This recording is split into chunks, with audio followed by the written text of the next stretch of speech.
I'd like to welcome, on behalf of the family, everyone here for the memorial service of Reyne Lee. My name is Greg Lee, and I'm one of the many nephews and nieces that Reyne had. And as all of her cousins used to call, with the passion, Auntie Reyne. I remember the first time I met Auntie Reyne, I was maybe 9, 10 years old. And at the time when she was dating Uncle Dan.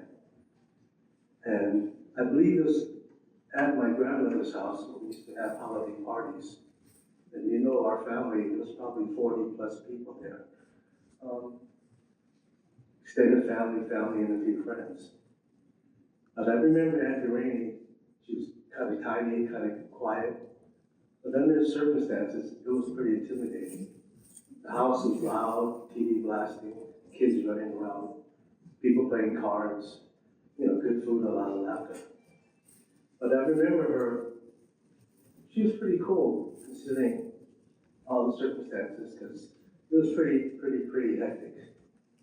And I remember her playing cards with me. She would say that she let me win, but I don't know. Anyway, Auntie Reyne was born on December 28th, 1944.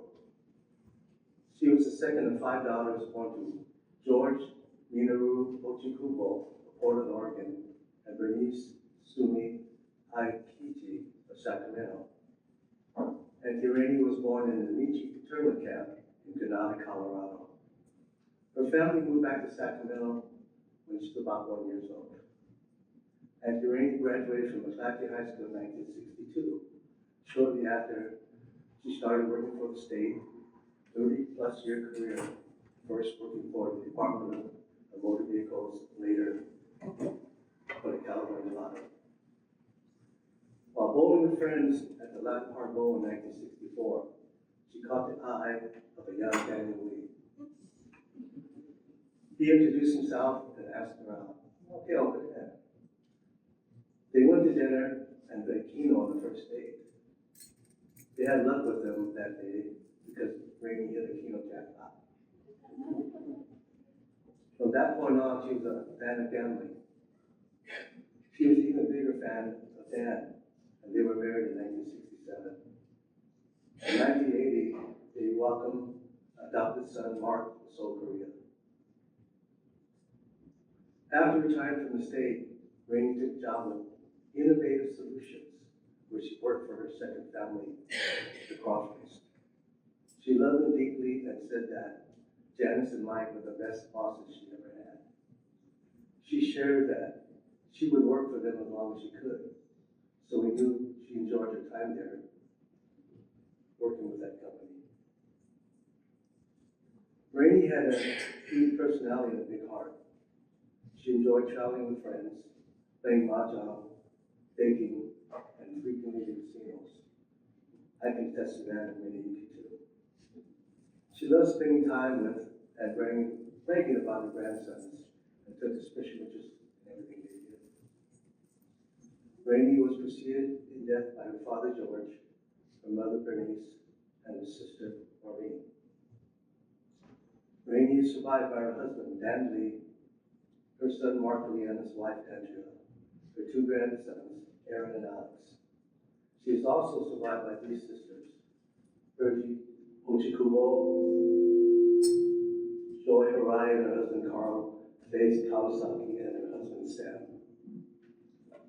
At this time, I'd like to bring up Marc Lee, Reyne's son, to read the eulogy.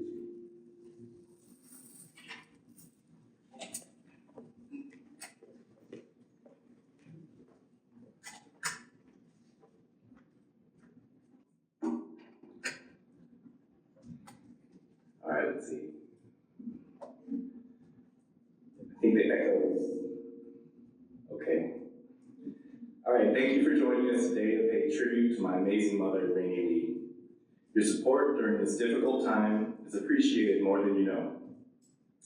We're here to celebrate my mom because she meant so much to us all. Instead of being sad that we don't have more time with her, I try to think about how thankful I am that she was in my life. As Reyne's son, it's an honor to deliver this eulogy and to pay my respects to her. Looking out at this room filled with all of you that my mom loved and cared for, I know she would have loved to see you. To her, this is what life was about, friends and family. And my mom had a huge circle of friends. That's a testament to how important relationships were to her. I've always said that her social life put mine to shame. She loved others deeply and enjoyed each moment she got to spend with friends and family. And she'd do anything for her family. And if you were her friend, she treated you like family and would do anything for you too. My mom lived a very full life in her 79 years. She kept busy shopping with friends, watching shows, gambling, traveling, and in her later years, she really got into mahjong, and she played mahjong with her friends about like 5 days a week. My mom was also a bargain shopper extraordinaire.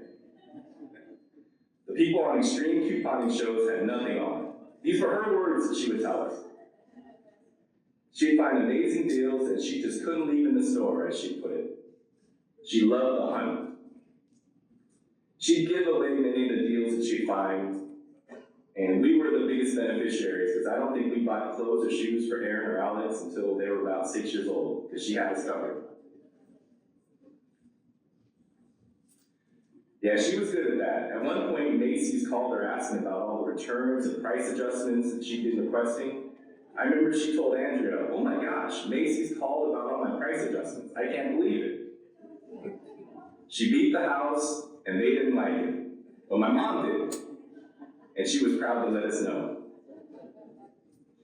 But beating the house isn't something that my mom did often, as is the case with most people who love to gamble. And my mom loved to gamble. Her favorite game was video poker.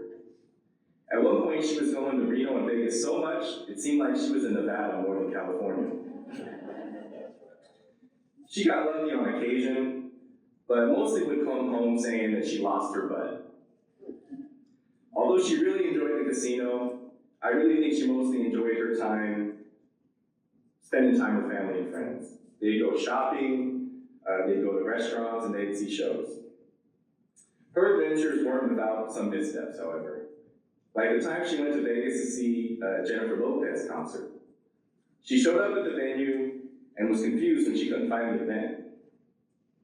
She found a worker and inquired about where to go for the concert.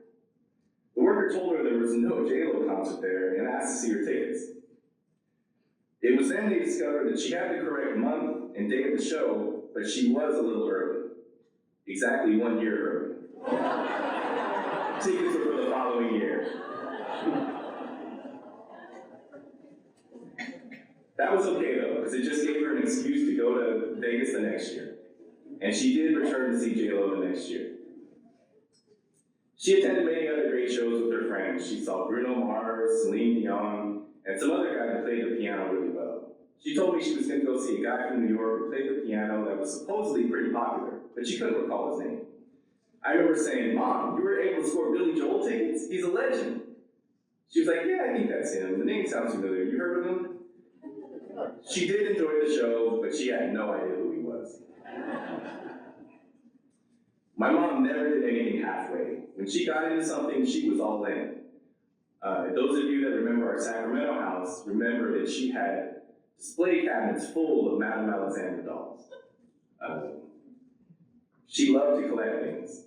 Later on, she collected things like Beanie Babies, Amari Japanese plates, Japanese dolls, and even Legos. I'm sure that I got my collecting tendencies from her. She later discovered Marie Kondo's book, The Joy of Tightening Up, and threw herself into purging some of the things that no longer sparked joy. She was very excited about her newfound purging and tightening skills and came to my house to help my family purge on several occasions. My wife Andrea really enjoyed that because they usually purge my stuff. She also did this favor for others as well. She found a good balance of collecting items, but also knowing when to let things go. My mother was incredibly generous. She wasn't what you'd call creative, but if someone showed her how to make something such as cards or aprons or face masks, she'd spend hours making hundreds just to give them away. Some of you may remember the towel bibs that we used to use at the ACC crab feeds, or the many masks that she made and gave to friends and family and their kids when COVID hit. She also enjoyed baking, and she perfected those chocolate chip cookies that are a staple at all of our family gatherings. But more than anything, she was extremely generous with her time. If you needed help cleaning or moving, she'd be there, and wouldn't leave until the work was done. When I moved back to Elk Grove, she was there every day helping to unpack and put things in their place. We called her the machine because she just worked for hours tirelessly. Mom would always make us laugh with her tell-it-like-it-is-nature, snappy comebacks and funny stories. She'd often babysit and care for my sons, Aaron and Alex, when they were young. If we gave her a hard time about not following our nap time or dietary instructions, she'd always tell us, "Fire me." That shut us up pretty quickly because there wasn't anyone else we were going to find to watch our kids for free. But she loved watching her grandkids. She was extremely proud of her grandsons, Aaron and Alex. The first thing you saw when you walked into her home was an entire wall full of their framed artwork. Photos from them from every stage of life were displayed throughout her house. She loved to brag about them to her friends, talking about how Aaron was a Rubik's Cube master and Alex was going to play in the NBA one day. Even if you never met Aaron and Alex, you probably feel like you know them because Mom probably made you watch the videos of Aaron solving Rubik's Cubes in 45 seconds, or Alex dribbling behind his back and through his legs like a young Allen Iverson. But more importantly, she spent quality time with them, building Legos and playing games. She took an interest in anything they were interested in.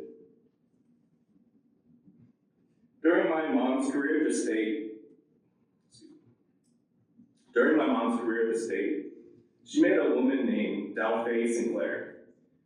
Delphi shared her experience of adopting a child from Korea through the whole adoption agency. In 1980, when Delphi adopted her second child from Korea, I came on that same flight. I remember when my mom told me the shoes that I came with were so small, they couldn't put the back of my feet.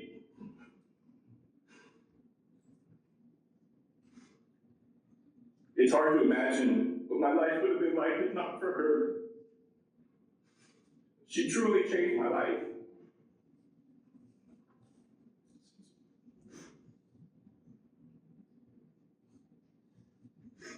I went from being a three-year-old orphan in Korea, to coming to America and having Dan Lee as my dad and Reyne Lee as my mom. I felt I hit the parent jackpot because I couldn't have asked for more loving and supporting parents. And Dad has been a great example of how to support the person you love, because when my mom's health took a turn in the last couple months of her life, she was so appreciative of the way that Dad took care of her. I remember her telling anyone that would listen that he needed a medal for the way that he cared for her, and just marveled at his patience and his kindness. He'd been supportive of everything she'd done throughout her life, but she felt his love more than ever during that difficult time in her life when she needed him the most. She was truly in awe of him, and so were we.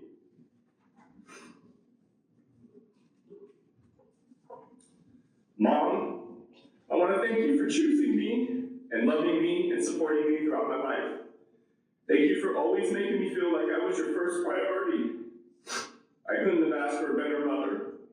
It's difficult to imagine life without you, but I'll carry on because that's what you want me to do. I love you forever. And I'll close with a quote from Helen Keller that's brought me comfort. All that we love deeply becomes a part of us. Thank you again for being here today to honor the life of my amazing mom. She will always be a part of us.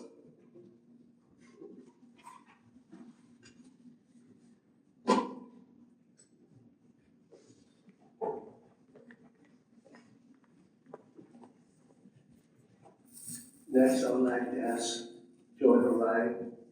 Raine's sister's recovery, a poem in celebration of life.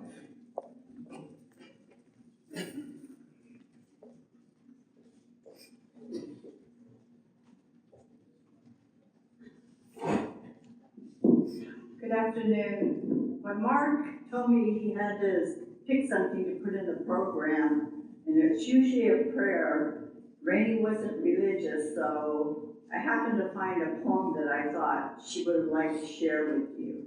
It's called Celebrate My Life. Remember me with love and joy. Let gratitude fill your heart. Thank you for the time we had, gone, yet not apart. If we measure life in moments, not in months or years, I lived 100 lifetimes, loved by all who hold me dear. I hope you'll find your smile and generously speak my name. Share stories in my heart, your love for life unchanged. Celebrate the life I lived. I'll be watching you from the casino above. I'm always with you, sending you my life and love.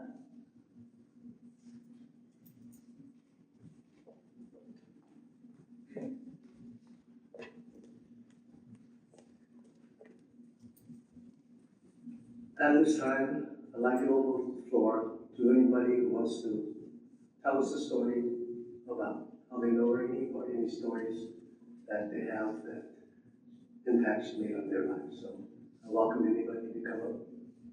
Please let us know who you are and tell us how you know Reyne. Anybody?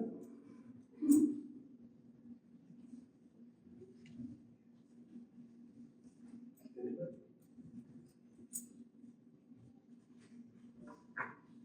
Okay.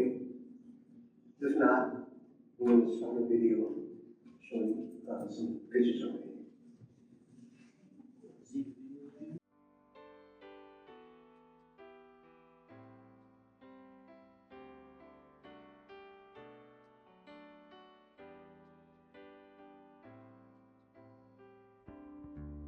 I can't remember when you weren't there, when I didn't care for anyone but you. I swear we've been through everything there is. Can't imagine anything we've missed. Can't imagine anything the two of us can't do. Through the years, you've never let me down. You've turned my life around. The sweetest days I've found with you. Through the years, I've never been afraid. I've loved the life we've made, and I'm so glad I stayed right here with you through the years.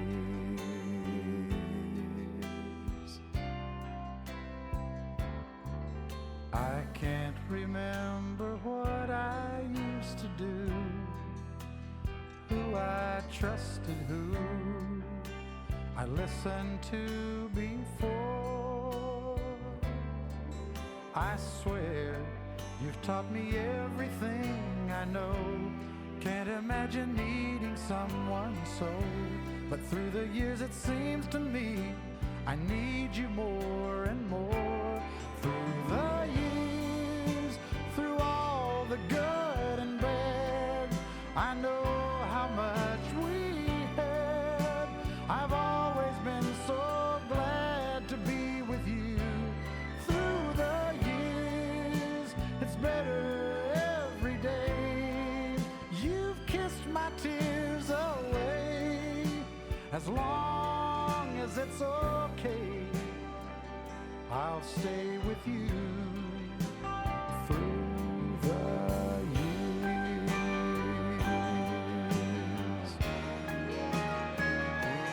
Through the years when everything went wrong, together we were strong. I know that I belong right here with you.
Hello, this is Reyne Lee. Call me when you get a chance.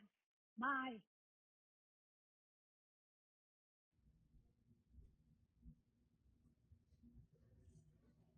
Good job. In conclusion, closing up the memorial service today, we would like to thank everyone for attending and let everybody know they're invited to a reception held at Lucky Jake Restaurant on 707 Southland Park Drive, Southland and Florida Road for those who are coming in from out of town. And one last announcement I'd like to make. Is somebody missing the piece of jewelry? And if some of one of you ladies check your wrist and let me know if it's yours or not. And lastly, you're all welcome to come pay your last respects to Reyne. And this will conclude our memorial service. Thank you.